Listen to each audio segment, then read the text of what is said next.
My name is Margot Brandis. My name is Ray Kaplan, and we're interviewing today. My name is Marta Sternbach. I was born in Hungary, November 17, 1926. The town name was Megyasszó. That was the town that my father was born, and his parents lived there. He had 3 brothers and 3 sisters. Remembering when I was young, it was very wonderful growing up in a peaceful town where everybody knew my family. You were safe to go anywhere, and I have lots of friends. And my mother came from a city that was about an hour away. My mother's father was the rabbi. Unfortunately, he died when my mother was very young. And after my uncle became that rabbi, and my grandmother lived there, so when we wanted to visit, we used to ride a bicycle. It took about an hour to visit my grandmother. And later on, my uncle, when problems started, my uncle was a well-respected man, and he felt that he couldn't put up with all the problems. He emigrated to this country with my aunt, and the son-in-law became the rabbi, and the rabbi's wife was my cousin. She had 4 young children, and I loved to go to see her because I loved those young children. I had an older sister. She was 3 years older than I am. We called her Lily. Her name was Gabrielle, but we called her Lily. And the brother who was 14 months younger than I was, his name was Ernest, and we called him in his Jewish name Pinchas. I went to school, elementary school. I started out, they didn't have only a Catholic or a Protestant school. So we lived near the school, Protestant. We were going there. And after school, we had a Hebrew teacher. In our synagogue, there was a room where all the Jewish children would come. The town population was about 5,000, and the Jewish families, about 20, 30 families. I'm not quite sure, because later on some moved away. My father had a business. He was such a respected, honest man. We had what you call, over here years ago, I seen the old movies, the general store, which I would call a miniature apartment store. We had grocery and mostly fabrics, and some they call the canvas shoe, and sweaters, and some ready-made clothes. And my mother helped out with my father in the business. Everything was wonderful until about 2 years before the Germans occupied the country. There were little signs, there was always regulations that we weren't allowed to do certain things. And our first problem came when my father wanted to buy a house where he could enlarge the business. And at that time, if a Jew wanted to buy property or a home, first they had to find out if any Gentiles want that place. If they didn't want it, then you had the right to buy it. And my father went to the mayor of the town and explained to him that he would like to buy this house and build in the front a large business, if he could go ahead, or what did he think we have any problem. And he asked for my father, you just give me a certain amount of money and I'll take care of everything. You could go ahead and fix the home, and there is not going to be any problem. my father did accordingly, and you know, month passed by, we didn't hear anything, and he would always go to talk to the mayor. He said, well, I'm having a little problem. Could you give a little bit more money? But don't worry, just do what you have to do, and you could even move into the home. Don't worry about it, I'll take care of it.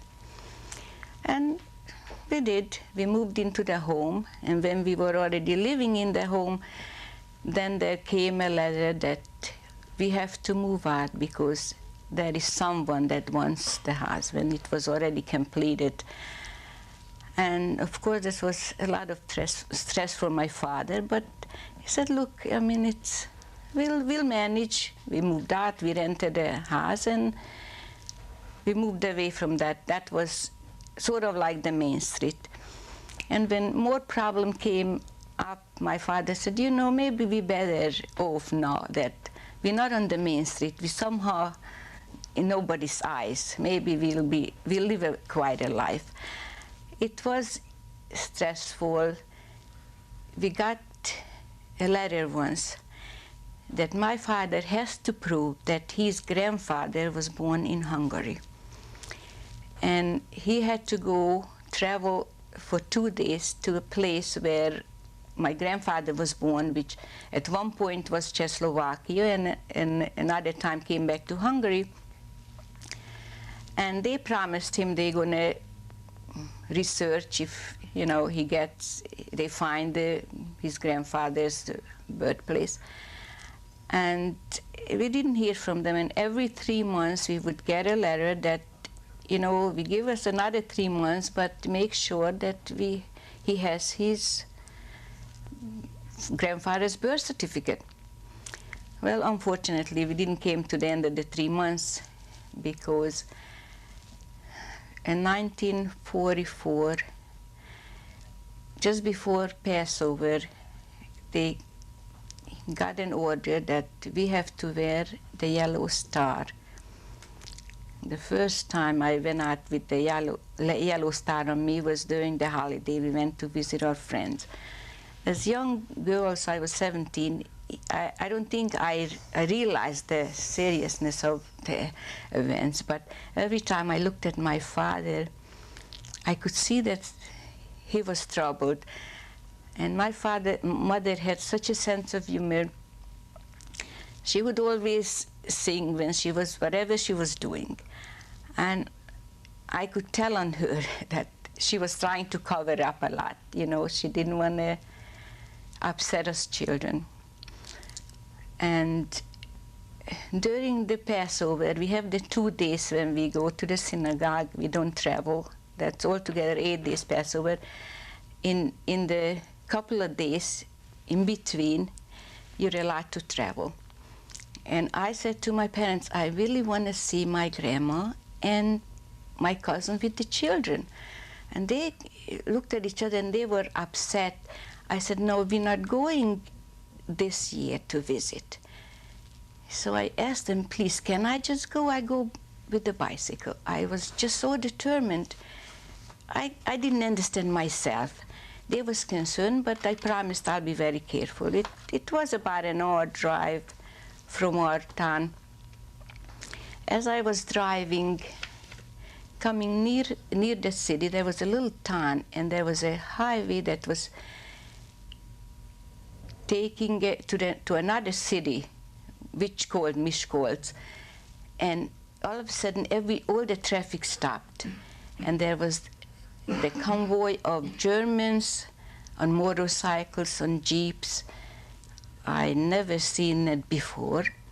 And I was wearing the yellow star, and I stopped, and I see this old lady looking at me, and she went like this with her hands, and she said, my goodness, and looking at me, I don't think I realized why she was doing that. Anyway, when they finally stopped, the convoy passed by, I continued my way to my grandmother's, and they were very happy. I was so happy to see my grandmother and my cousin with the 4 little children. The oldest was 8. The second was 6, a little boy. The oldest was a little girl, the second was a little boy, and a 4-year-old little girl, and the baby was a little boy, an infant. And unfortunately, that was the last time I ever seen them.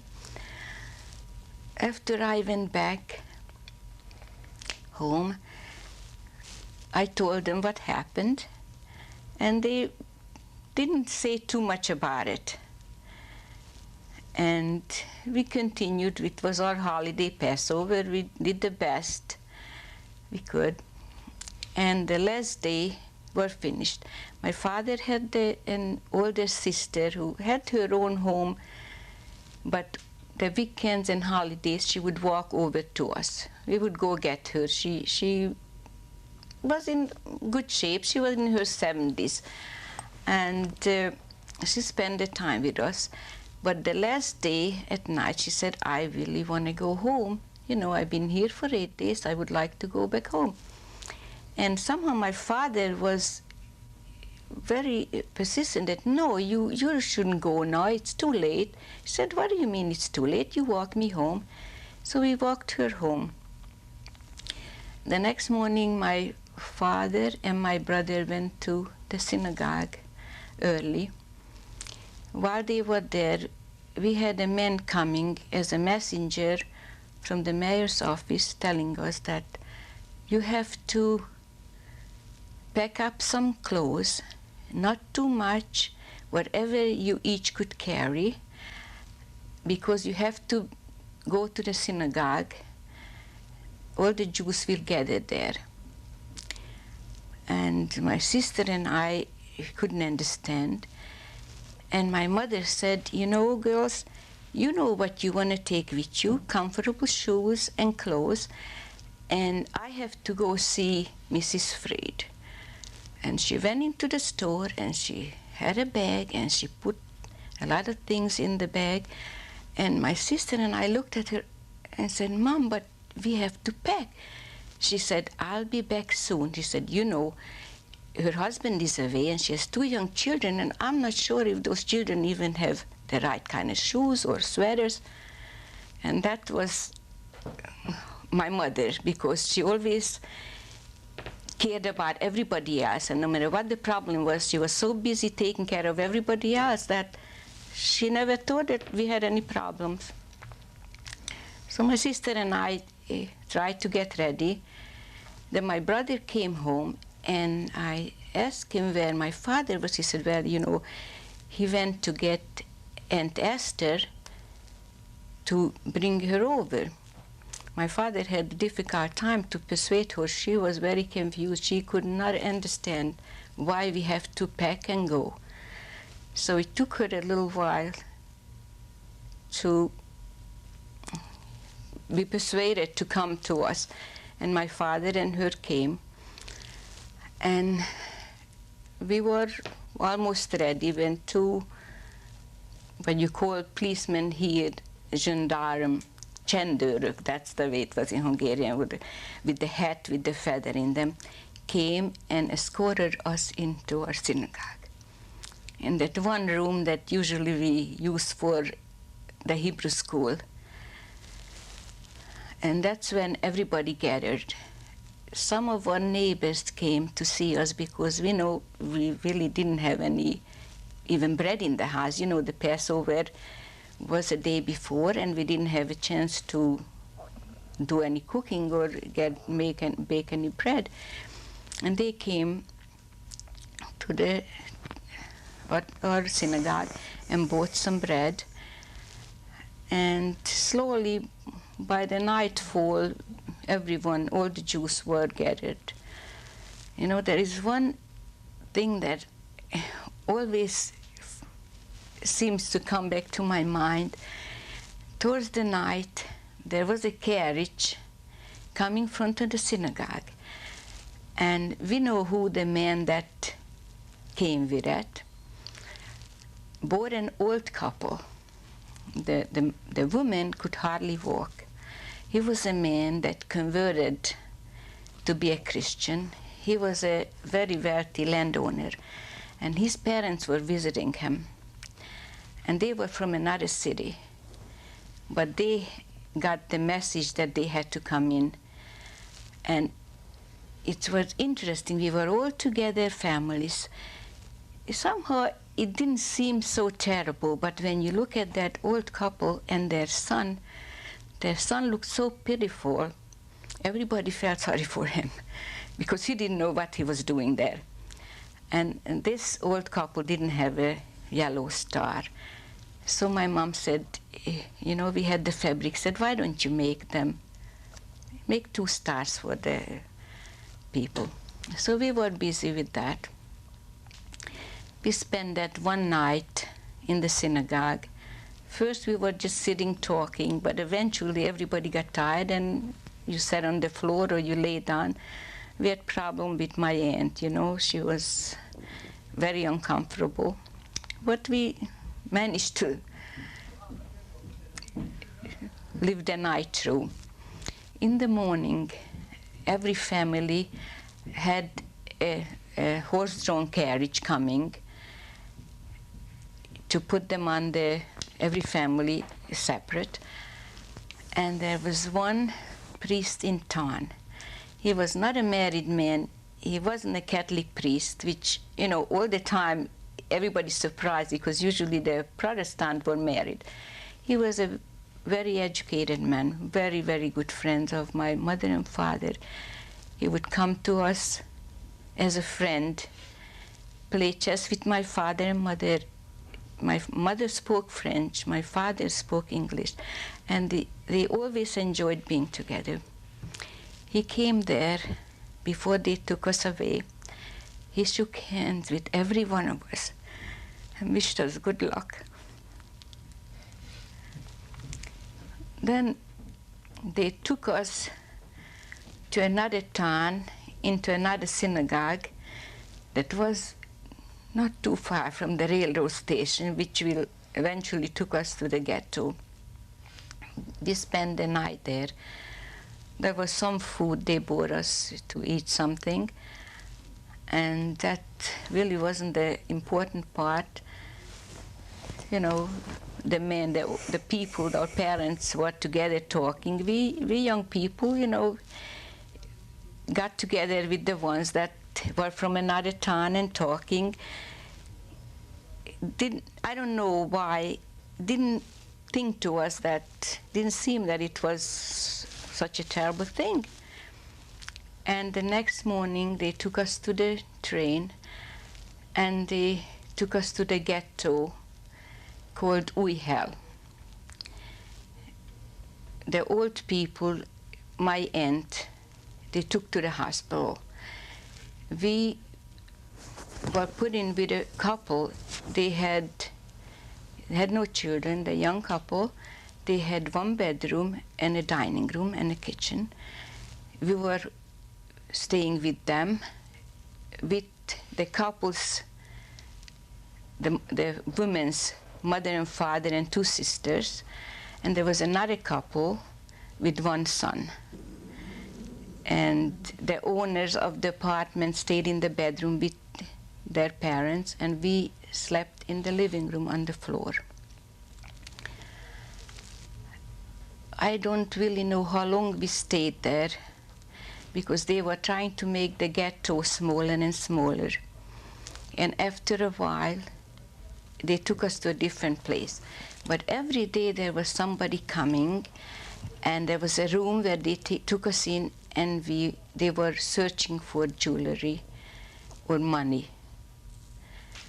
And if they find, you know, it's a strange thing, you know. My father had some paper money on him, and he wanted to, you know, just take it out. And I said to him, give me one. And I rolled it up in as small as I could, and there was a keyhole in one of the doors, and I just pushed it in there. We thought it was clever for me to do it. And anyway, I don't know how long we stayed there. It's very hard to remember. They took us to a different place, which was not too far from a railroad station, because I remember the train whistle all night. We slept in an attic. There was a kitchen downstairs where the women would cook some food, and at night we went up to sleep in the attic, and every once in a while they would come to ask for volunteers, men they needed for certain work. And I remember the first time that I really was hysterical, that my father went, and I was so scared that I'm not going to see him again. And when he came back, end of the day, I was the happiest to see him. I don't remember how long we stayed there. The only thing I could remember that they were coming to tell us, whatever you have, if you have a knapsack, put it on your knapsack, put it all your clothes on your back, and we have to get together tomorrow morning very early. It was in the synagogue, in the courtyard. There was a truck. It looked like one of those flatbed trucks. Old people and children. And when some of the children were crying for their mother, they let their mother sit with them. Then they were standing us in line to be ready to march. And there was something terrible happening.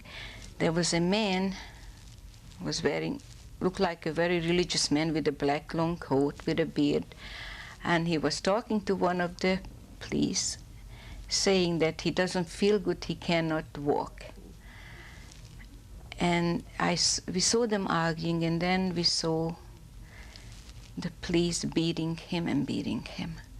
As the strangest feeling came over me, I looked and I thought to myself, why does he let him do that to him? So you march. If you can't, you fall down. But why does he let these people beat him? I was really angry at the man. I don't know, I just couldn't understand. Anyway, we started to march to the railroad station. We were put in to these empty so-called cattle cars. I don't know how many of us. Everybody had to stand, and really families were really huddled together, close together. When the train started to go, slowly people were getting very tired, almost like you slowly collapsed. And once in a while, I don't know how long the train was going, when they would stop every once in a while, and sometimes they give you some water, and that they had a pail if somebody needed use as a bathroom. There was a blanket that they would hold up, and that's how I remember for a long time, my mother and father begged us, children, you don't want to be sick, please. You have to relieve yourself. But we just were holding back, so, my father and mother would always say to us, I'm so proud of you, that you've been so good. I can't remember how many days or how many nights took us when finally the train stopped. It was very early in the morning. It was still very dark when the doors opened, and all we saw the striped uniform on these young men, and all you heard is heraus, heraus, schnell. And as we came off from the train, they were yelling, the manner. They were pulling the men separately from the women. And even when we were sitting in the train, my mother gave me a scarf, and my sister, and for herself, she said, put it on your head and cover your face. She must have known something that, there were rumors how they take young girls, something happening to them. So she said, cover your faces. I remember she spoke very good German because my grandmother spoke better German than Hungarian. And this, they called, after I found out, kapos. He asked my mother, how old are you? My mother was 42 and she said 52, and I just couldn't understand why she said that. So he went, pulled my sister and I away from her, and he pushed her to the left side, and he was pulling us to the right side. There was no way of seeing her again or saying goodbye. And we were asking, where is she going? She said, don't worry, you see her later, you see her later. After that, you had to rush. There was chaos. You heard little children crying and old people complaining. They were pushing us to go fast, schnell, schnell, schnell, fast. You were going, and as we were walking slowly, it started to get a little bit lighter, and you could make out these big wooden barracks with the very high wire fences. And we kept on going. They were urging us to hurry, hurry. They took us in to this building. It wasn't from wood. It didn't look like the same as the others. We took us in there, and people came.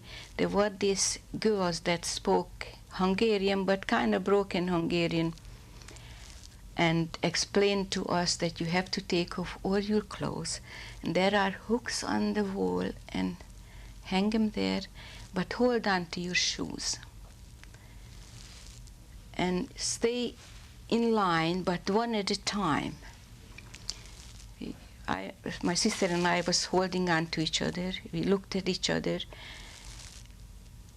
You were so hesitant. You take the dress off, but when it came to your underwear, you just kept on going, and you didn't want to take. Then they were, hurry up! You have to! You have to! As you were going on, then you could look ahead. There were these men again in striped suit, and they were cutting off, shaving those hand shavers. I don't know how you call it in English. Shaving all the girls' hair under your arms and wherever you had the hair. And when you looked at this, I'm sure all of us felt like this. They're not going to do it to me. I'm sure they're not going to do that to me. But unfortunately, they did it to all of us. After they were done, you held your shoes, and we went out to another building. In front of the door, there was this cement container with this white liquid. And there was this young girl was yelling something that was supposed to be in Hungarian, to dip in your shoes. It was a disinfectant. I couldn't understand what she was saying, and that's all I felt is a strap on my back. And she pushed my hand down to dip my shoes. Then I know what she meant. Then we were pushed into this other room. There were a lot of showers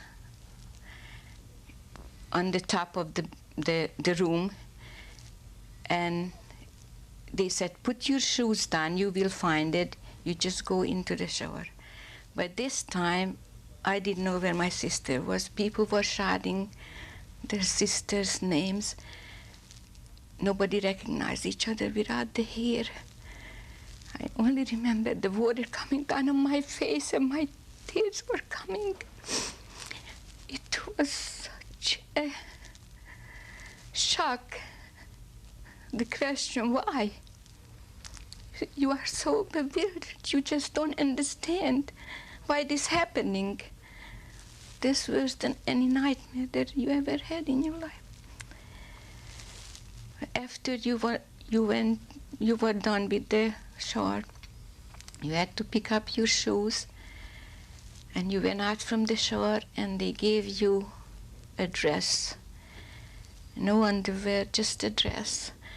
And then we again calling the names. I was calling my sister's name, and finally I find her. And by that time, we didn't know. There was 2 other friends my age that came also on the same train in different wagons, and 2 older girls. We were all together 6. We then hold on to each other, and wherever we had to go, we were always together. After they gave us the clothes, we put on our shoes, and they took us into which called the sea lager in this block 18. What we called the blockärteste. Her name was Miri. She was a Polish. I think she was Polish. And the young girl that hit my head with the strap, her name was Gertie. She was a young girl. She probably wasn't too much older than I was. At that time, I was 17. There were beds, 3 layers, and each bed had to be on top, 6 on each side. You had to lay down. You couldn't really lay on your back or on your stomach. You had to lay on your side, otherwise there was enough room.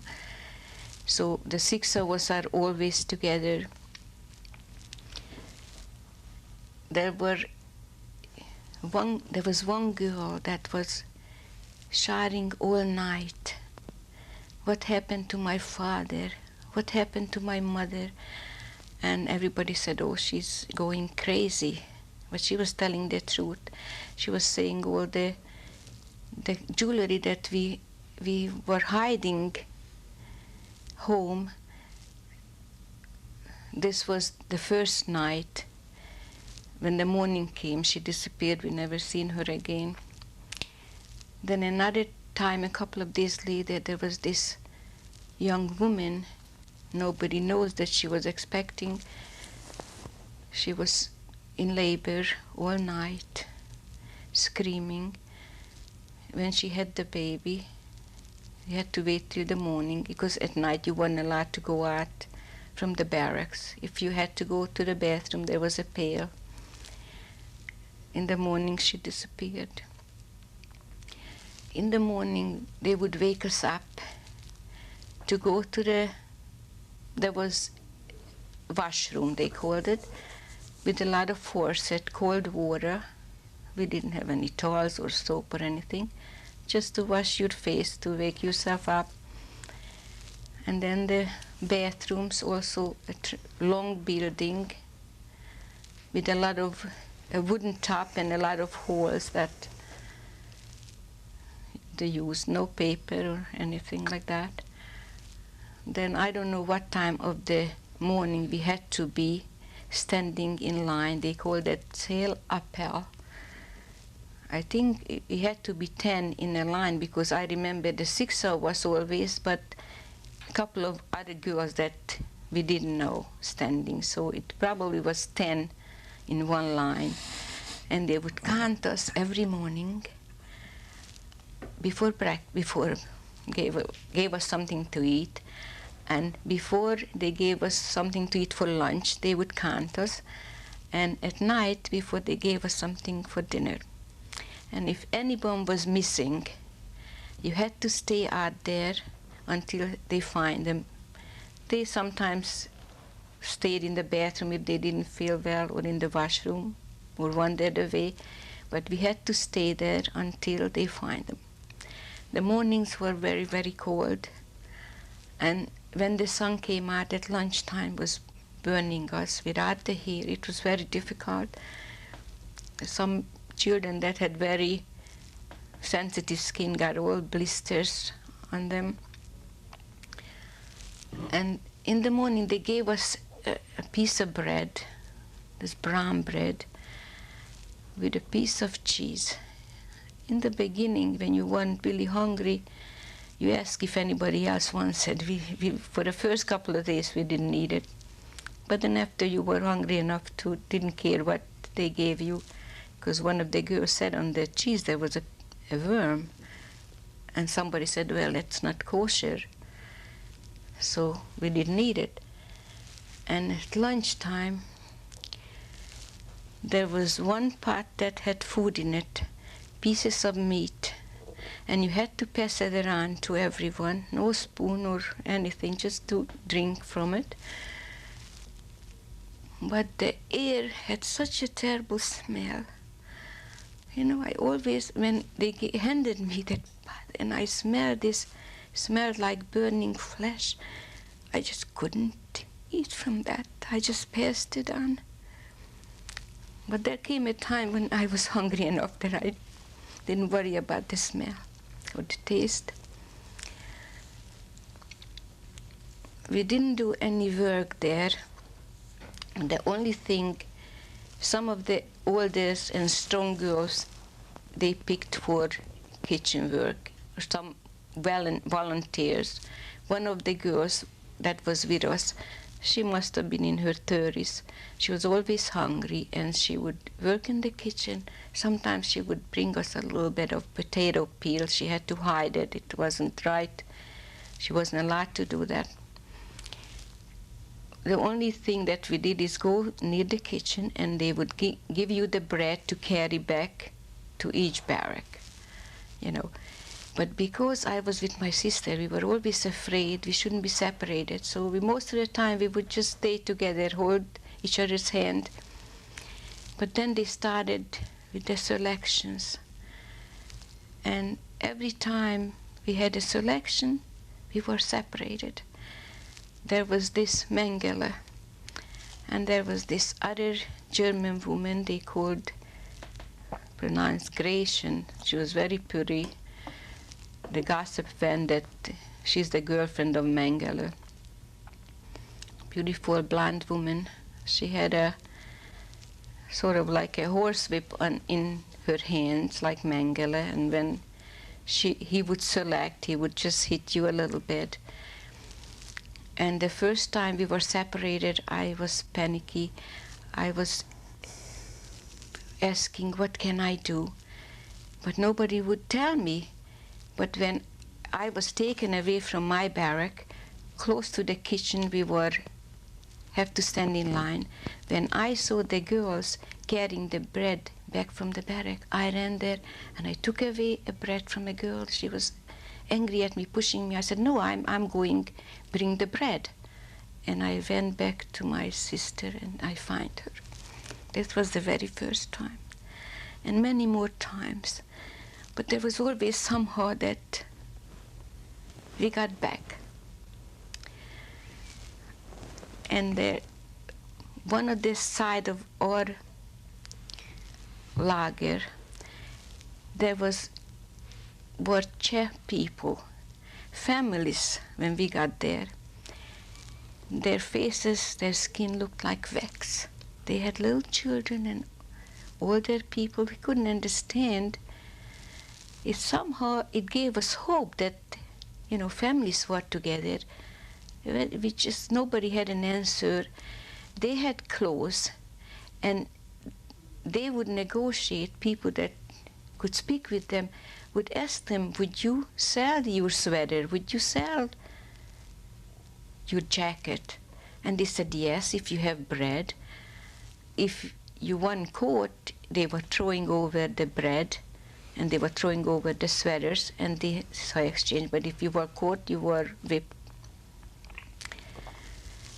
And we tried to cheer each other up. It wasn't easy. There were certain times where we sat down, the 6 of us, and talked that maybe when it gets very difficult, we would just hold each other's hands and walk to the electric wires. Because there once in a while somebody would run there and we know what happened. Of course, you risk of being shot from the watchtower or being electrocuted. But we always said, let's wait, we'll see what happens. I don't know how often they took us to take showers. Then they sprayed us with this disinfectant, which was burning your skin, and disinfected your dress. Sometimes you got back the same dress if you had a chance. Somebody else took it before you. And sometimes you got a different one. And it came to the, you know, we got to Auschwitz. I forgot to mention that. It was the second day of Shavuot, which was probably in end of May or in the beginning of June. And when the weather started to get cool again, we heard that they liquidating the camp. One night, we heard a lot of screaming and crying. We didn't know what was going on. We weren't allowed to go out.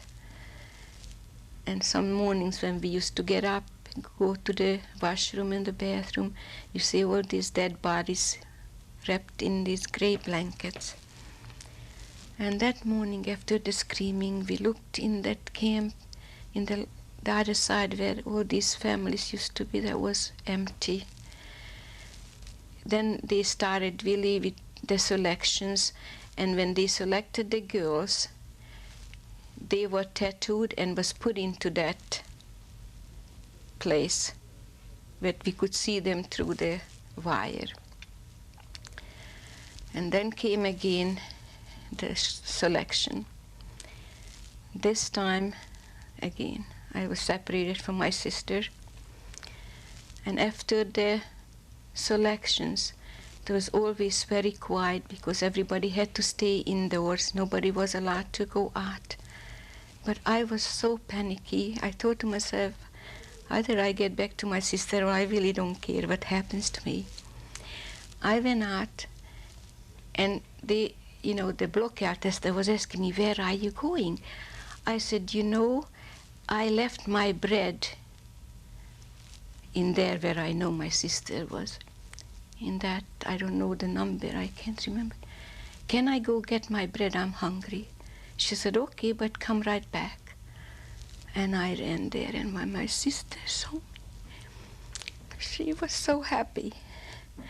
She held on to me, and we held each other that last night. It was the very last night. And I was the one that was younger, and she would always watch over me. And that time I said to her, don't worry, we're together and everything is going to be okay. I didn't feel that something terrible going to happen. Once I was together with her, I really didn't think that. I thought we'll stay together. Then they took us out from there to a different area, which I had no idea. Again, they're going to be selecting. You had to get undressed, and again,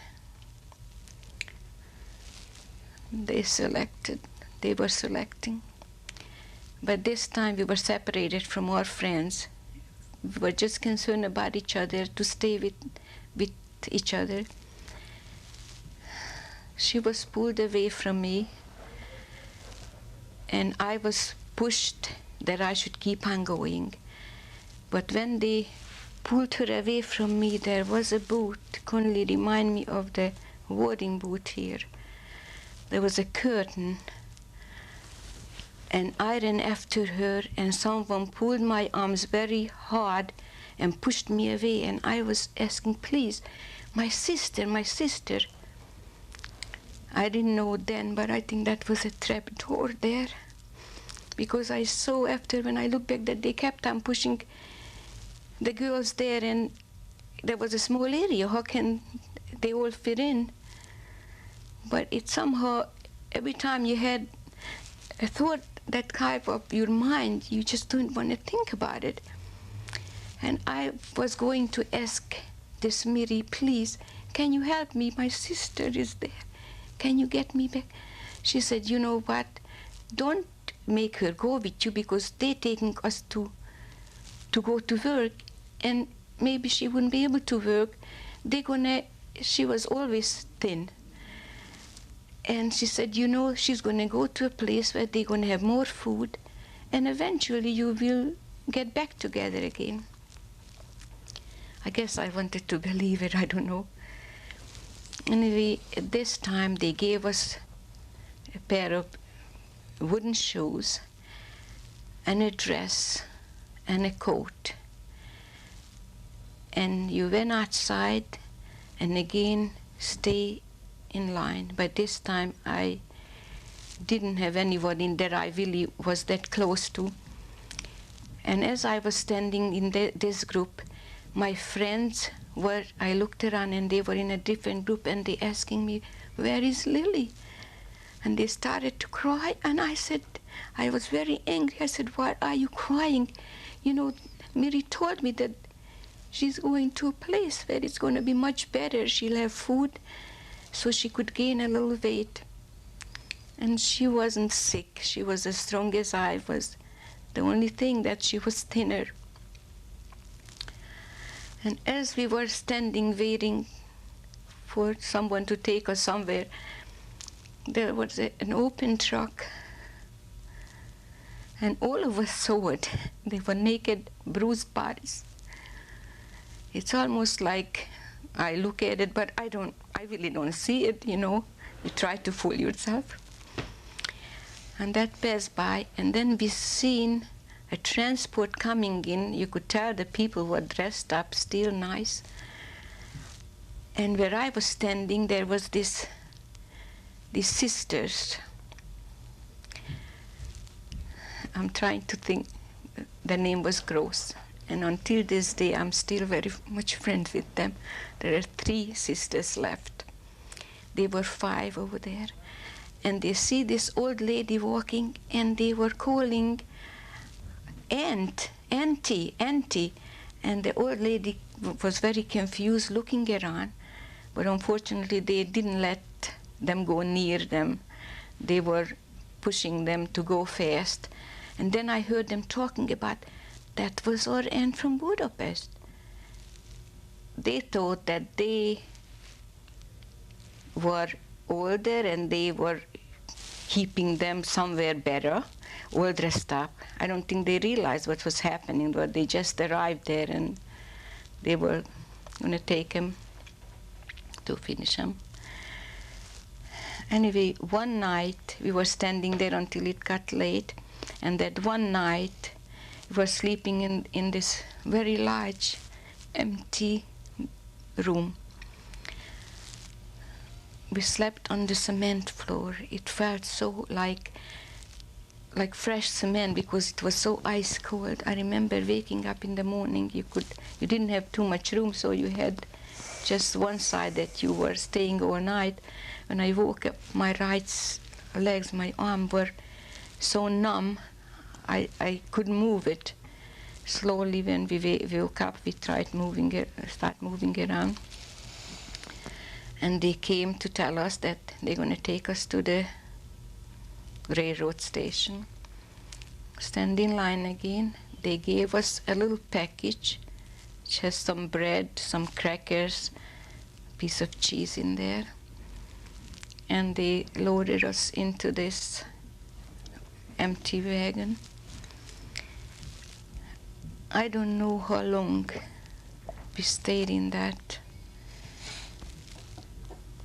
We arrived at certain area, and all night while we were traveling, we heard,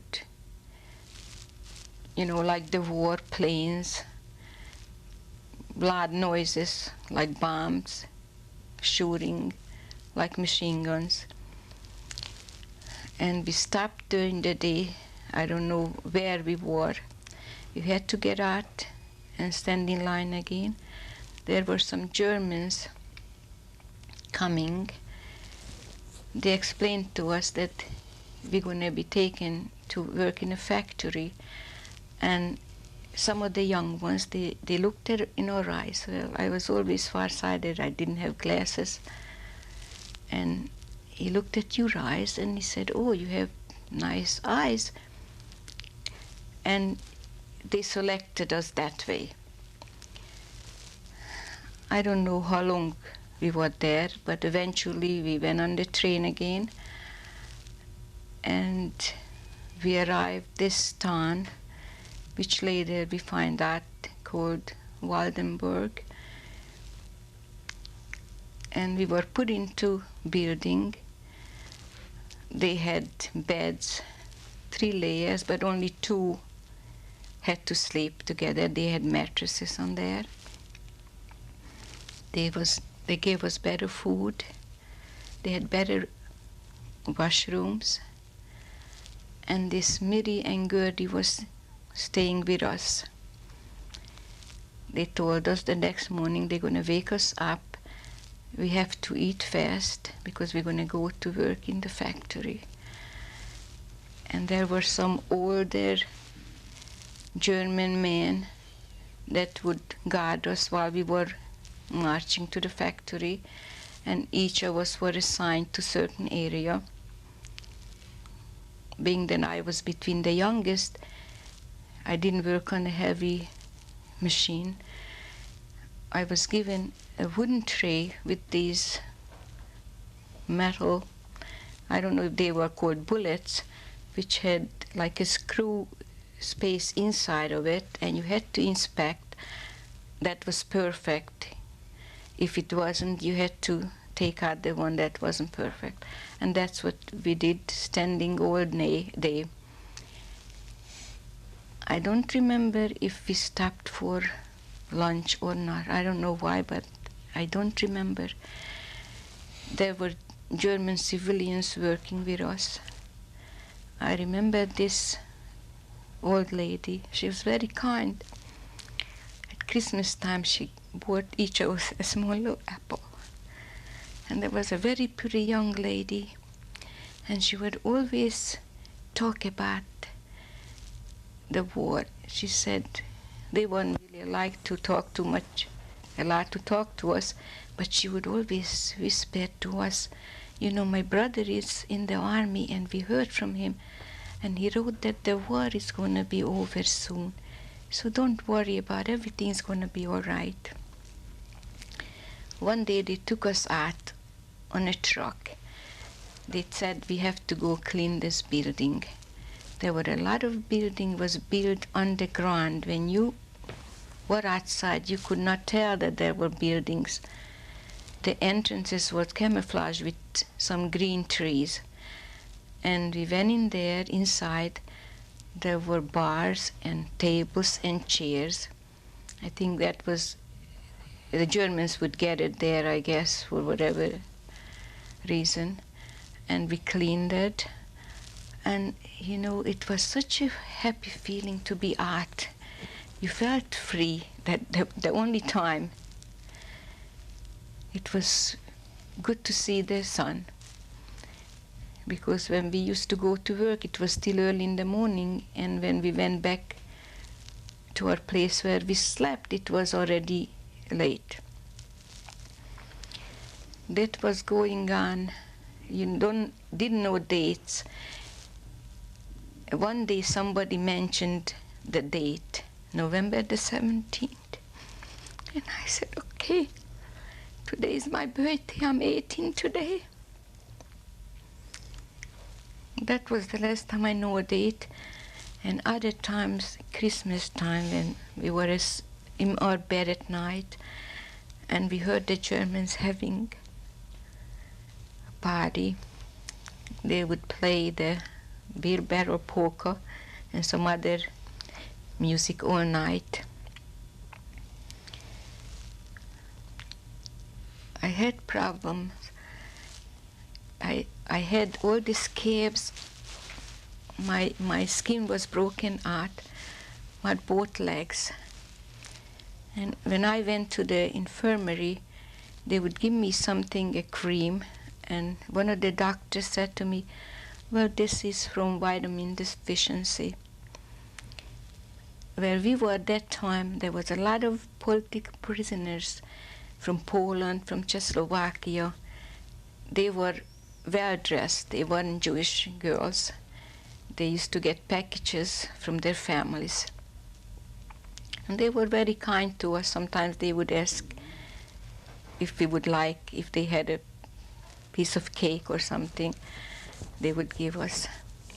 And I had a big problem. I was so embarrassed that my arms looked so bad, because every time you went to sleep, my coat was my cover, and it would stick to these open wounds, so it didn't have a chance to dry up. It would always stick, and then when I took off the coat, it would open up again. It didn't have a chance to heal, and I was too embarrassed to go to wash up, so I would go very late when I know that not too many girls gonna be there. And one time we had to give in our clothes to put some markings on in my certain areas. You work different factories, so this is how they had identified you, with the marks on your coat. And so Miri said one day, you know, this is the last day that you have to, in the morning, that you have to mark your coat. Make sure you do it today. And I know I had to go to the infirmary, and after I wanted to go wash myself, and when I got back it was very late, and I know I was so afraid she's going to scream at me. But I was always told by my mother, if you act like a nice lady and be quiet, nobody ever will going to harm you. And I was kind of afraid she's going to yell, and I said, please, Mary, just listen to me before you scream. I explained to her my problems, and she looked at me and she said, didn't say one word. She said, okay, let me have your coat.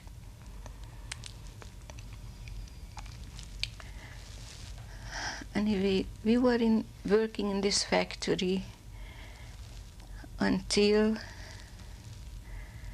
March. I guess beginning of April. At night there was always a lot of planes going by, and you heard sounds of the war. Many a times you thought the ceiling is going to cave in on us, but it never happened. And you know, we were so busy wondering about Sundays if they're going to give us potatoes again and a little meat, and kept together. I had this girl sleeping next to me that came from the same town as those 5 sisters. And she was very, very tall, and she was always so hungry. I felt so sorry for her. So I would always take a little bit from my food and give it to her. And she loved me so much for that.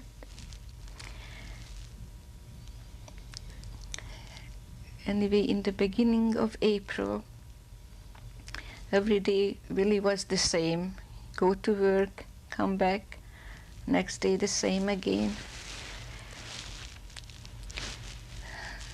They told us that we have to go early in the morning. We're leaving this area. We got ready very early in the morning, and these 5 sisters had a sister that became very sick, and they were very concerned about her because she was in the infirmary, and they reassured them that she's following us. There is a car, so-called like an ambulance, and she's been going to be taken good care of. We shouldn't be concerned about it. So we left. We marched all day and all night. As we marched alone, there was such chaos all night. The Germans were running, whoever had a car. Some had a little wagon that they were pulling. From everywhere people were running. We had no idea what was going on. There were the electric poles burning from the bombing. And every once in a while we heard shots. We had no idea what it was. Later on we find out when we saw who was missing that they collapsed and they were shot. The Germans that was coming with us, mostly old men and a couple of not as old, in their 60s maybe, women. And it was interesting to us. We couldn't understand why the women put on a white kerchief on their heads, and the men guards had this little white flag in their hands. We were marching all night, and the next morning we arrived in this town. There was a big square. It was lined with cobblestones. And you heard gunshots and machine gun shots coming from all over. When we arrived, the guard was telling us, you know, we're going to be safer. You see those hills? We're going to go up there and we're going to lay down there so you don't want to be hit by the bullets. And that's exactly what we did. We marched up there, all the girls. But as we marched alone, there were men that working somewhere or areas that we never seen before, caught up with us, and they were also coming, and from other factories, girls that I never seen before. And then we saw one truck arrived. They were bringing some bread on the truck and whatever else they had. And as we were laying up in these hills, we heard a French, he was French, Pierre, saying, I'm going down, I'm hungry, and they have bread on their truck. I'm going to get the bread. And everybody said, don't you dare. No, he didn't listen. And another boy followed him. And the first one got to the truck, got a couple of bread, and the ones that came down was taking it from them. Then we were looking, we couldn't understand. You risking your life with that piece of bread. But they were so hungry, they didn't really care about the bullets or what was happening. Anyway, when night came, we just stayed in the hills. At one point, we saw this young German with the handheld, I guess it was a machine gun, because it was the round, wasn't just a simple gun, had to be. And as we looked at him, we thought for sure he's coming to finish us up. But I think he had his own problem. He passed by us, he didn't say anything. And when we woke up in the morning, we didn't see any Germans guarding us anymore. It was light, and we walked down. There was a highway going by, and we walked down to the highway. We saw two of the German women there, and we went and asked and talked to them. Oh, Zarinka, what's going to happen to us? You know, we didn't even think of doing anything to them. We was just wanted to know what happened, but somehow they disappeared. We didn't see them anymore. I remember the boys were running down. They saw a truck coming with cans of milk. They stopped the truck and they took off a can of milk. And, you know, we were just surprised, why you do that? Then I see a boy saw a bicycle, and he went on the bicycle and was riding the bicycle. And I said to my friend Esther, I would like to ride that bicycle too. She said, you know that today is Saturday, you cannot ride that bicycle on Saturday. There were American jeeps coming by. They stopped. There were a couple of girls that understood a little bit. I understood a couple of it, very few to make out what they wanted to know. But there was a couple of girls. They were questioning us, who we were. We kept on looking into the trucks. They were big boxes. And this one soldier looked like he's going to open the boxes and give us something, but he just asked some questions and he took off, so we didn't get anything to eat. There was a little house in the bottom of this hill, and one of the girls said, let's go in, maybe there is some food there. It was the strangest sight. I remember looking in that room. There was a bed. One of the Polish Jewish women that was was with us in the blocks, sitting on top of the bed with a silk kimono, holding an open umbrella. I guess she didn't see an umbrella for a couple of years. I don't know, but it seemed very strange to me when we looked. We couldn't understand what she was doing. We saw a table. It looked like people were having dinner and they had to leave very suddenly. But there was really no food, so we left. We got into a group, the people that this friend that was sleeping next to me knew these 5 sisters, only 4 already. The one was coming with the ambulance. We don't know what happened to her. We were going to go into town to look around, maybe you could get some food. We were walking and we saw this German woman by a window, and she was calling us to come in. And she said, are you hungry? I said, yes. She said, I'm going to cook some cereal for you. She said, in the meantime, if you want to have a drink or you want to wash up, she showed us the bathroom. She had a bathtub, very nice and clean. When she left, she looked at each other and we said, we can't make her bathroom dirty, you know. Let's just wash our hands and our faces. And she gave us the cereal. And she said, you know, you could, if you want to stay here tonight, you could stay here. She said, you know, my husband is gone and I have a young son and he's gone, but I have a room for you. There was a nice room with 1 bed with a nice piano. She said, this is my son's room. You could sleep here tonight. And we accepted that. And she gave us whatever food, you know, she had. And the next morning, we talked it over and we said, no, we can't stay here no more. She's nice enough. We have to leave.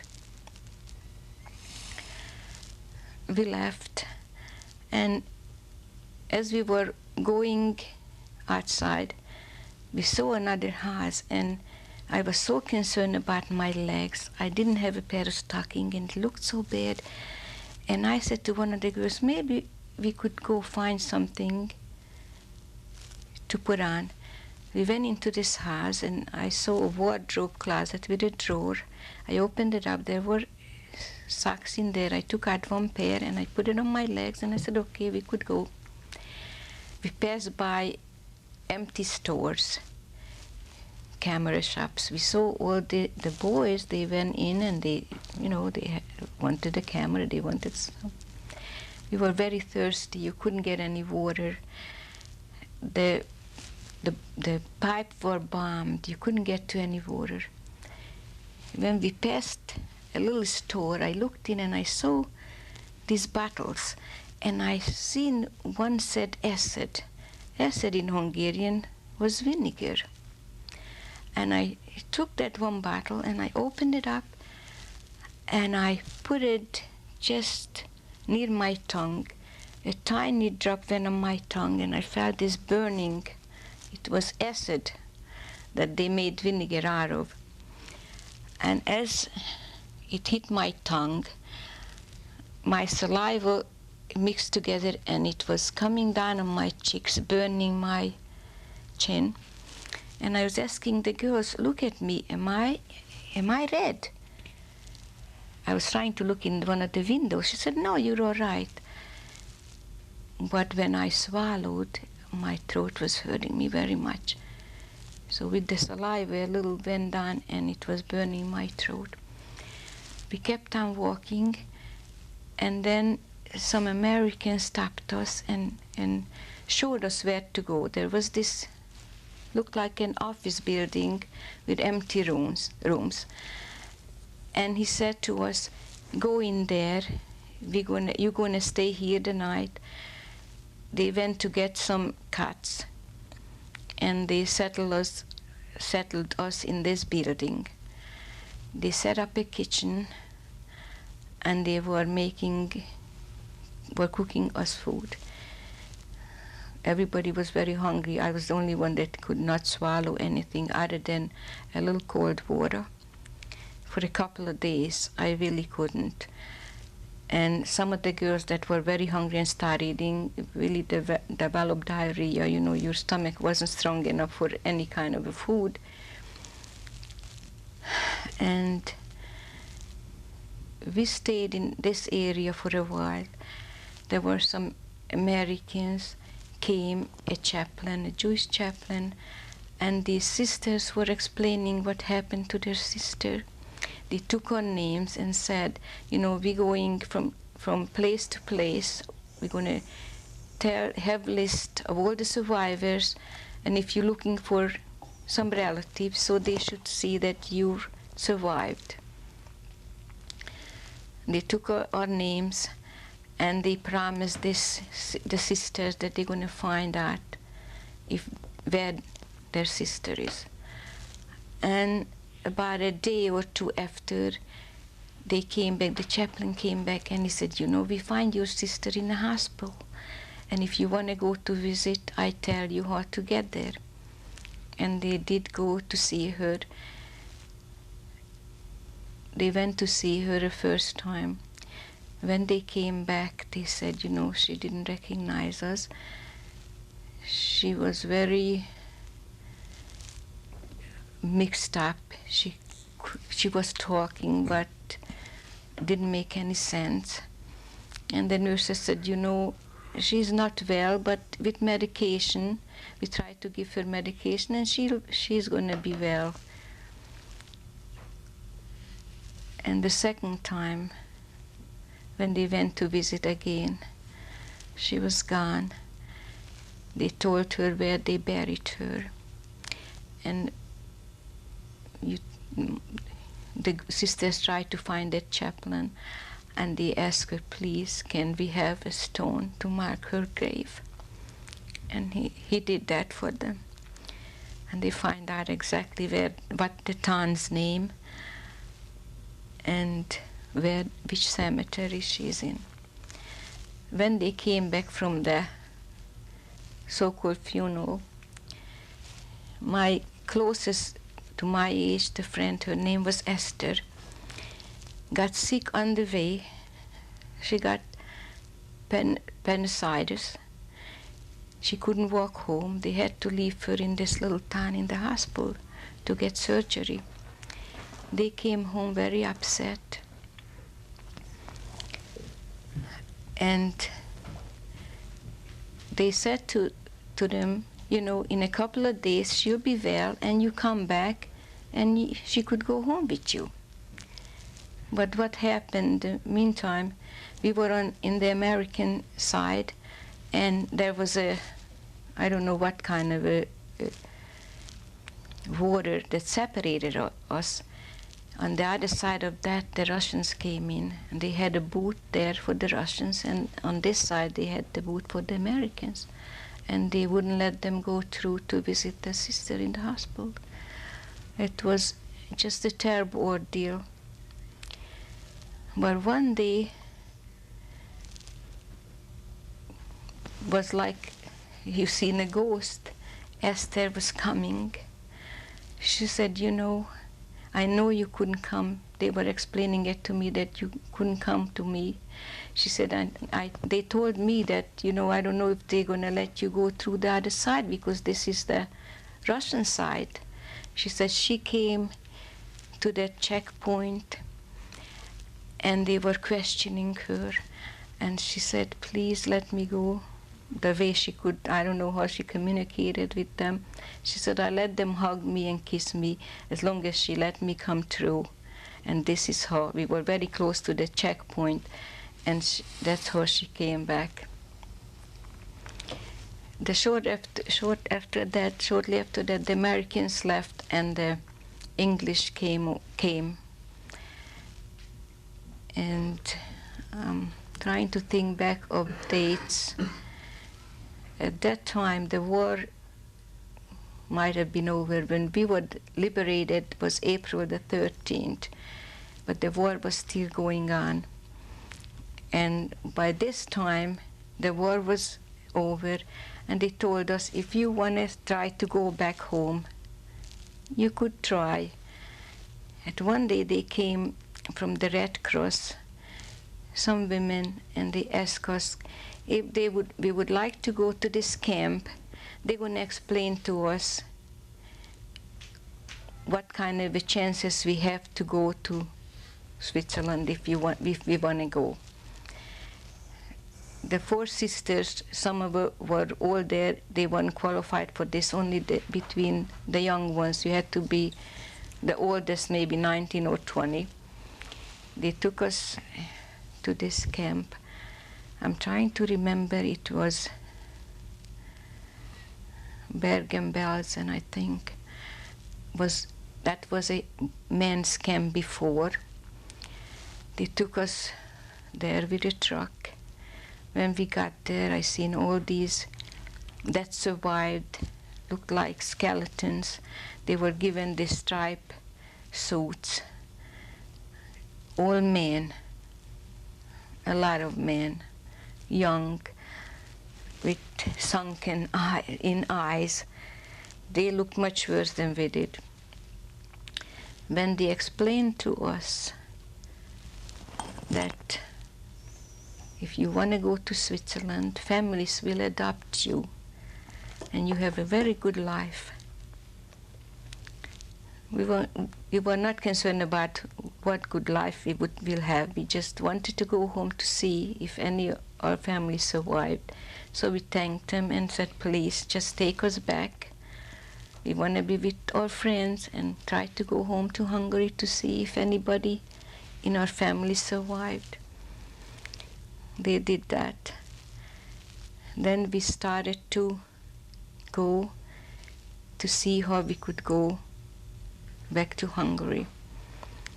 The railroads were bombed very badly. That there weren't too many trains that going by.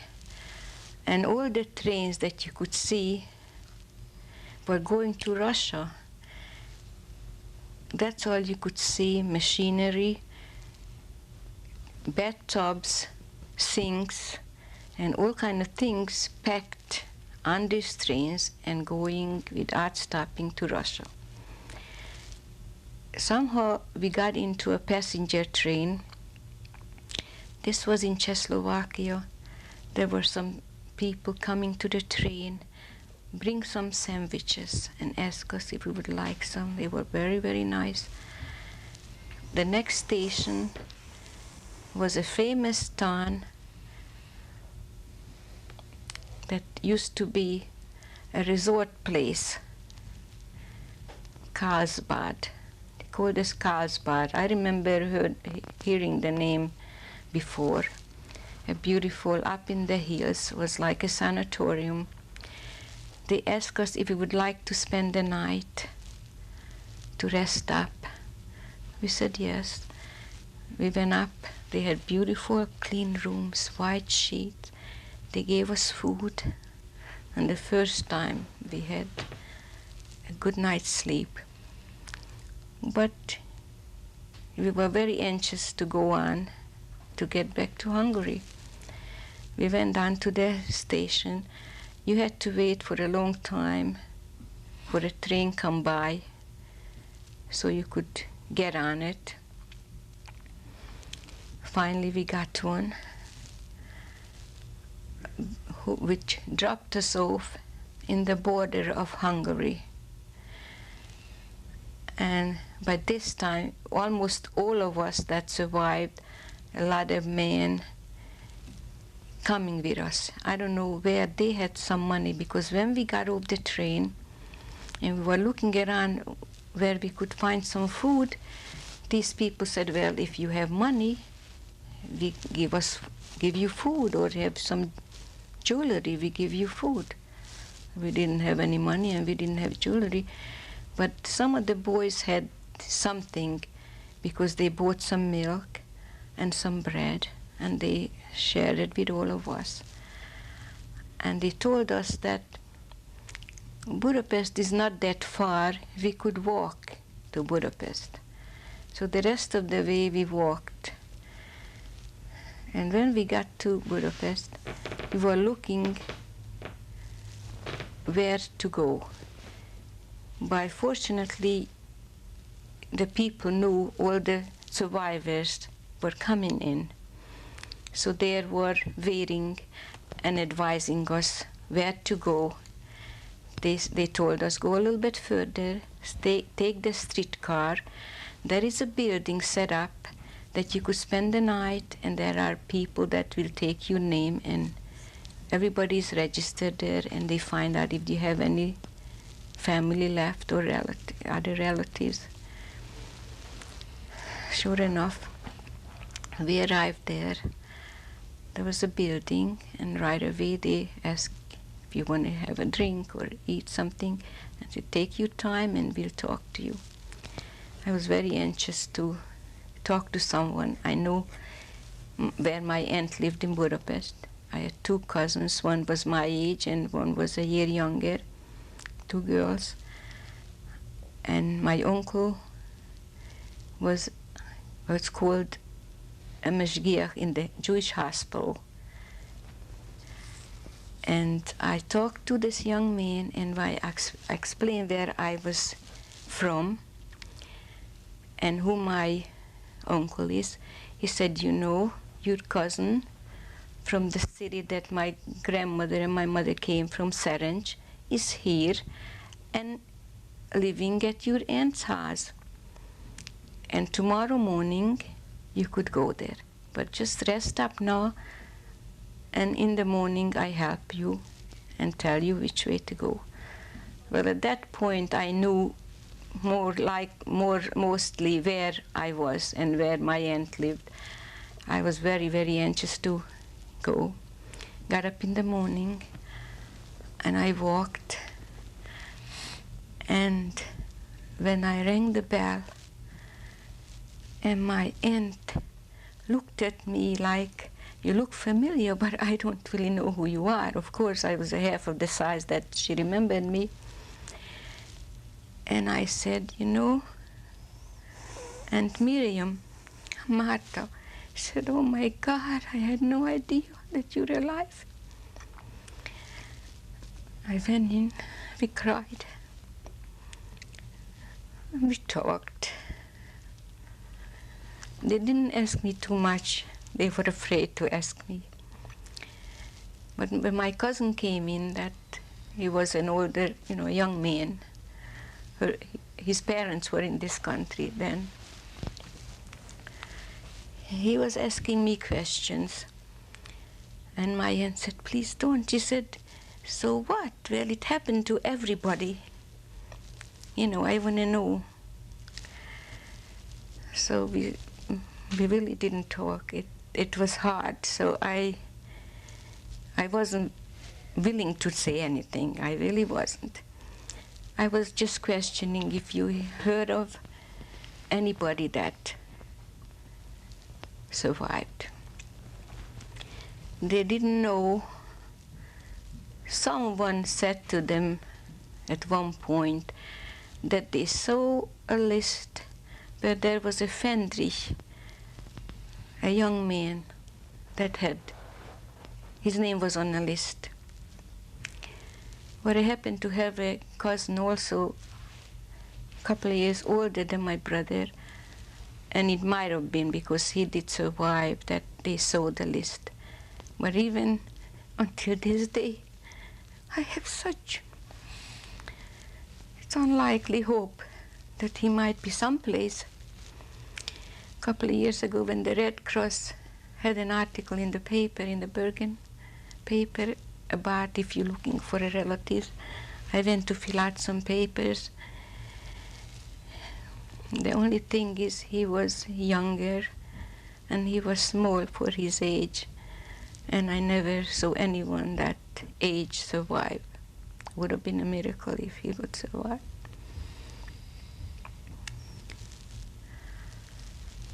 Anyway, I stayed at my aunt's.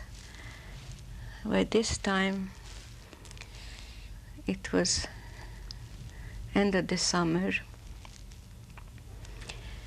I wanted to go home to my hometown, and my aunt said, I will go with you, you don't go alone.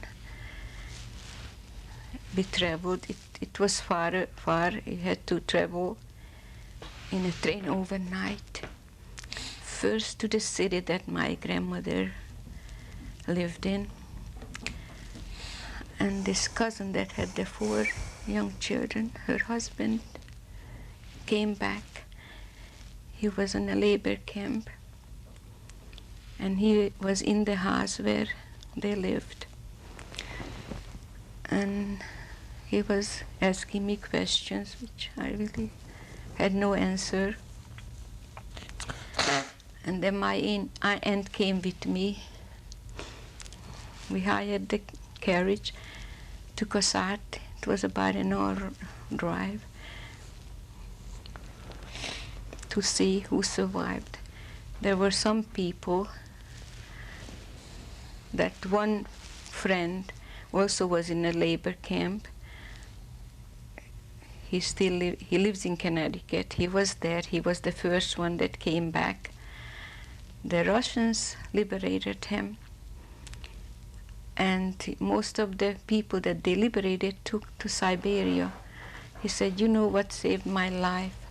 He said, I had a piece of paper that one of the family, a woman gave him with some Hebrew writings on it. And he said, when I was liberated by the Russians, they were questioning me who I was.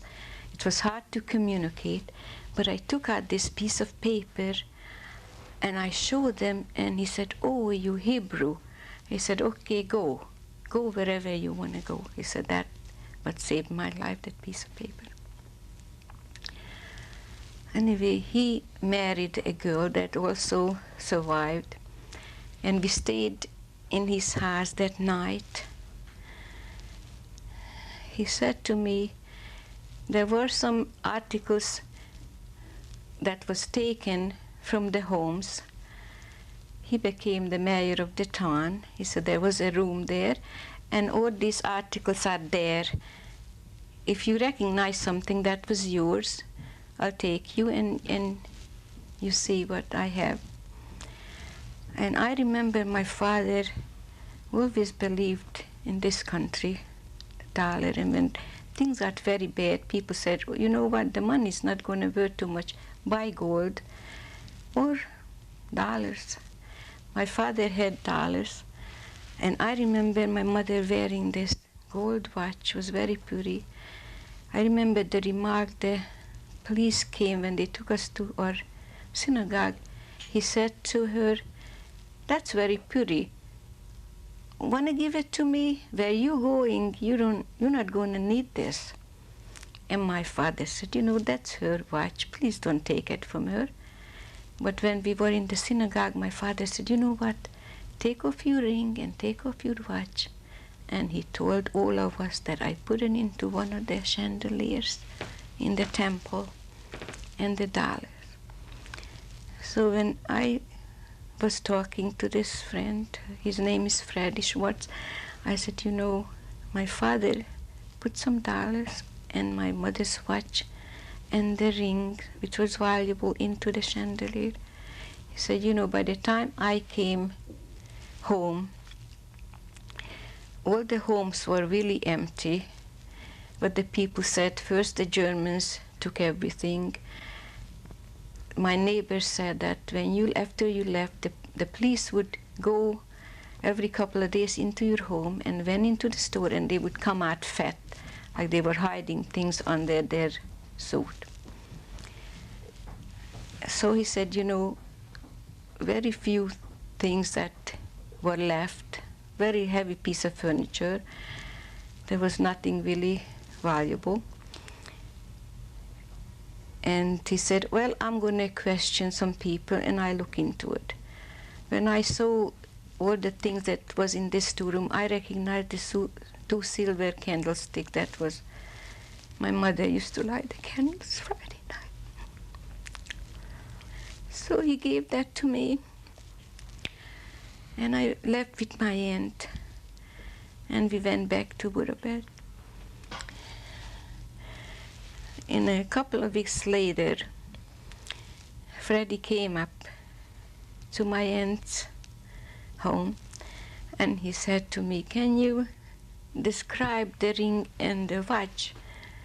And I described the ring and the watch. Well, he said, I don't have the ring, but I have your mother's watch. I always remembered, always admired that beautiful gold watch. And he gave it to me. And when I was telling my aunt and uncle, I really don't want to stay in Hungary, you had to be so afraid to go out at night. The Russians were occupying, and you always heard at night screaming. And I said, one of my cousins got married, and they belonged to a Zionist group. And they said they're going to have a group, an aliyah, if you want to go with them. But you sure you want to wait yet till the spring? I said, no, I just want to leave as soon as I can. And my aunt said, but you know, you haven't got any winter clothes. We have to see. But they didn't have too much either, because they lost everything, whatever jewelry they had. After the war, they were buying food, so they really didn't have too much. And I said to my uncle, here, you sell my mother's watch. I hated to part with it, but I didn't want them to sacrifice. I said, you just sell it. And he came back with some money. Those days the money was like, if you could buy a pound of apple for $2 today, tomorrow you had to have $10. So the money wasn't worth too much. So when you got that money, you had to go very fast and buy some things right away. So I got some clothes. It wasn't really that warm for the winter, but I said to my aunt, it's fine, it'll do, don't worry about it. And whatever I had, I remember she gave me this tiny little ring. She said, at one time when you were visiting us, it broke and you left it here. You know, I still have it. She gave me that. And she said, your father left here once a scarf, a silk scarf. She said, here, you take that. And whatever I had, a knapsack. And I said goodbye to them. And I went with this group. We were supposed to go,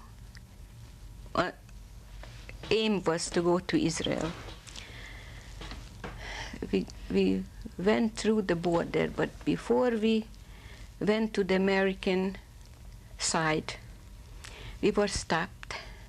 Russian soldiers were coming up on the train, very rough, opened our knapsacks, looked in there. I would have given them whatever they wanted. But when they saw the 2 candlesticks, he just took the whole thing and he left with it. Didn't matter. We always said, you know, well, I'm alive. I wasn't sure that was such a terrific thing, but I was alive. Anyway, we went to the side of the American side. There were set up areas where you registered, and they were asking you where you want to go. And I came with a group. There was a lot of young children that lost their parents. And I became friendly with them. And they asked me, would you like to stay with us and be a teacher, what they called madricha? These young children, they don't know too much. I said, but I really don't have the education. I'm not really qualified. And I said, well, I have one qualification. I also lost my family. So I think if they need love, I could give that to them. So I stayed with them until we went to Germany. This was a DP camp called Leipheim. Excuse me.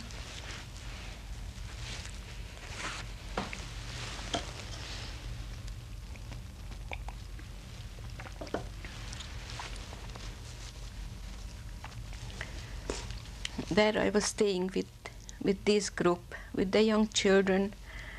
We taught them Hebrew, which I knew how to pray, but I didn't know the Hebrew way of, the modern way of reading. So I learned with them, and our aim was to go to Palestine.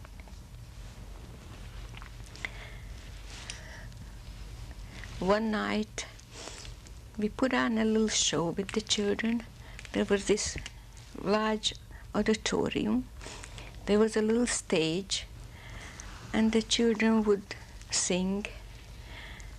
And I was standing watching them, and this girl standing in front of me turned around, and I looked at her and I said, "Oh my God, Hannele," and she said, "Oh my God, Martha." They were one of the sisters that I was together with. They also came and they stayed in this camp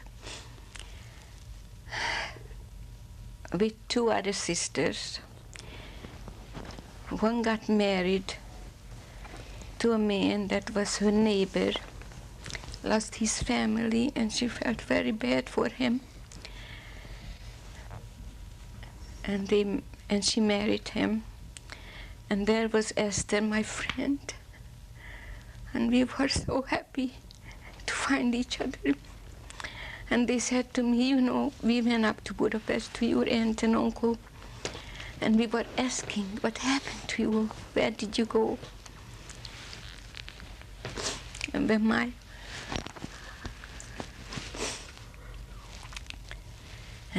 aunt told them, my uncle said to us, "Please go and find Martha. Please go and find her. She is someplace in Germany." I said, "You know, this was meant to be." And it was hard for me to leave the children that I got so attached to, but they begged me, "Please." See, that group was not a religious group. And they persuaded me. He said, "You know, your family would want you to stay religious." And this was a very religious group. They called the Aguda. And they had set up rooms for girls, separate for boys. And we observed the Sabbath. And we waited there when we had to vote that we want to have a Jewish homeland. At that time, we were all excited, yes, we were voting, but yet there was no way of going. There were people that left before us, that we heard the rumors that the boats were sunk, that we were talking about it. Don't take a chance. You don't know what's going to happen. We are safe here. Let's wait it out. And there was an announcement once that if you want to go to Canada, there is a chance of going to Canada. Families will sponsor you to go to Canada. But this time, the second sister got married in camp. Also find a man that lost his wife and his small child, and she married him. So Esther and I said, "You know, maybe we should go to Canada."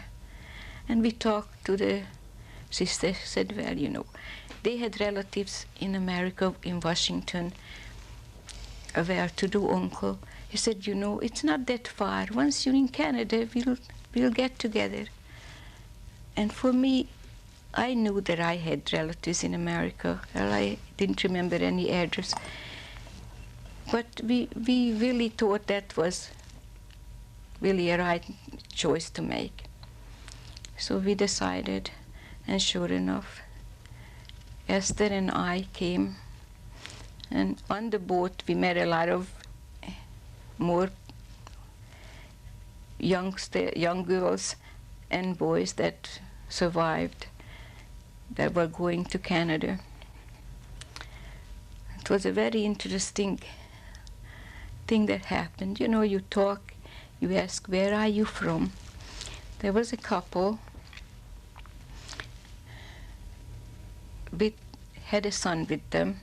The son was about my age, and when we talked, he said, you know, this is my stepmother. We lost my mother, and my father remarried. And one day I happened to sit next to her, and she was asking me, where are you from? And when I said, you know, I know your parents very well. She said, I corresponded with your mother. She said, my brother was a Hebrew teacher in your town. And when she told me her name, I remembered vaguely that she came to visit her brother once, and she stayed by us. So we became very friendly. I think she must have encouraged her stepson to get very friendly with me. But I said, you know, I was in such confused state. I said, you know what, it's nice to be a friend. I said, but you know, I have a big family in America, and I think they have a young man for me there already. So don't feel bad, but you know, just let's stay friends. And we arrived to Canada.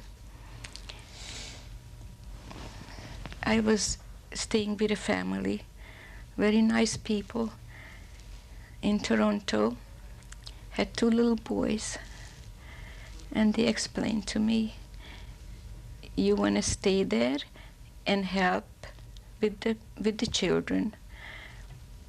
And I said, very good. And my friend Esther was going to another family. You know, when you come to a better area and you have all the food, that takes care of your body, but emotionally, it was very difficult, because my last friend, now we were separated. I would go out at night and look at the stars, and I prayed, dear God, help me, I'm so lonely. It's very, very difficult.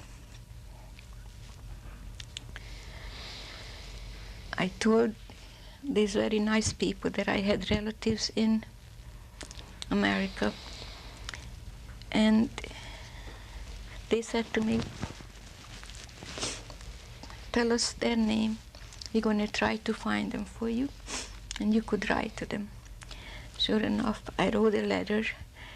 They got it to them, and my uncle wrote back to these people. He thanked them that they gave me a nice home, and he wrote to them that if there is a way for me to come to them, please, they should help me. And he said to me, you know, I am not sure that you're going to like it in New York. You know, this is a much nicer place to live and have a better future here. I said, you know, but I still want some family. I want some family. I don't worry about if I have one dress or one room. I just want to see some family. They were planning a trip to Florida, and they told me, while they're going to be in Florida, I should go to visit my relatives in America. Yes, they were very nice. I went to this aunt, my mother's sister, and my uncle was a rabbi on the east side. And by then, their two sons were here also. And then they told me, you know, your father have two sisters here. And we are in touch with them, and they're very, very anxious to see you. So they came to pick me up, my aunt. And she said, I would really like you to stay with us. But there was some legal papers to straighten out in Canada. It was up to this family if they would release me. I didn't know there was certain obligations that I had to stay with them for a while. But they were nice enough to take care of all that. And I stayed with my aunt.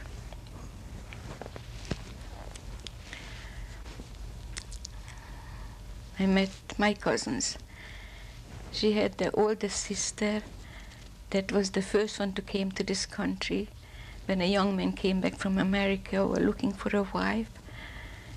So he married my aunt. She was the oldest sister, and she came out. And that's when I heard about my father. They were talking about my father, what a nice young man he was and how smart he was. He wanted an education, and he worked so hard. He went to school during the day, and by the time came before he left, going back to Hungary, he was going to medical school. He worked, he had all these accounts, working at night to make money to support himself. And it's so sad that they didn't survive. One day my aunt said, you know, I have a niece, and very nice people. We're going to go to visit their aunt just to meet you. And I was kind of always pulling back.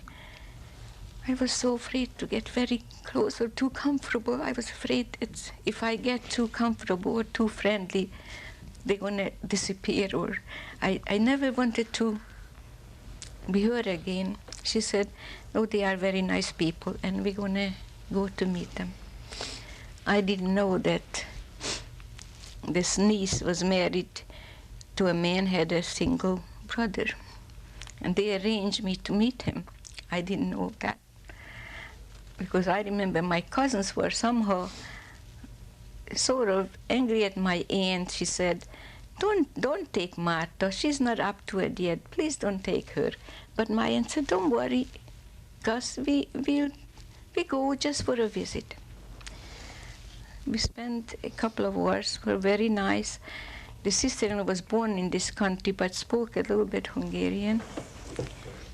And then this young man came in, and he introduced himself as Maurice's brother, my aunt niece's husband, his brother. Maurice was my aunt niece's husband, and his name was Sidney. And he spoke a little bit Hungarian, not too much. And somehow they maneuvered that I should start talking to him. And I really wasn't too interested. It was hard to communicate. I didn't speak English. He was speaking a broken Hungarian. And when he asked me, you know, I would like to get together with you, can I have your telephone number? I said, well, I think that your sister-in-law must have my aunt's telephone number if you're interested. And when we left, my aunt said, you know, that was a little bit rude. I said, because I'm really not interested. I said, you know, I'm not interested. And they were kind of disappointed. But I explained to my aunt, I said, you know, I am very confused yet. I don't know what will happen with me. I'm not sure that this is where I should stay or go to Palestine. I'm not sure. She said, of course you're going to stay here. We have a family here.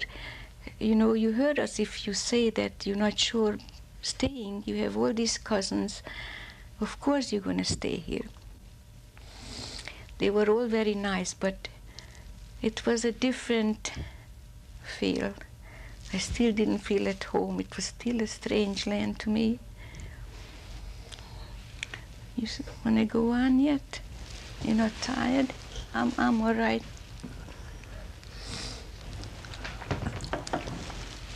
I have about another 5 minutes, Martha. Okay. Okay. Anyway, after this, all the good part, we kept on seeing each other with my husband, and it took me a while until I felt comfortable enough. But when we talked, and he would say in Hungarian, his parents and his sisters, it just felt so familiar to me, like it's a family. And he couldn't be nicer. And I thought to myself, okay, I should give myself a chance. I was so afraid of having feeling for someone because I wasn't sure that he has the same feeling to me. And after being hurt so much, I just didn't want to take that chance. But we saw each other for a month, and I was convinced that he's the right kind of guy, that I could trust him, and I could have a future with him.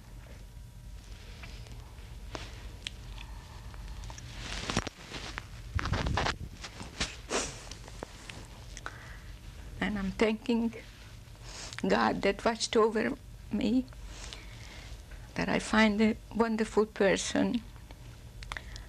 And today, I could say I was lucky. When I came here and people said, how lucky you are, I thought to myself, how would you know? If you feel my pain, you wouldn't say that. But I tried to cover up because my aunt said to me, you know, Martha, we have a saying here, if you cry alone. But if you laugh, the whole world laughs with me. So I tried to control myself.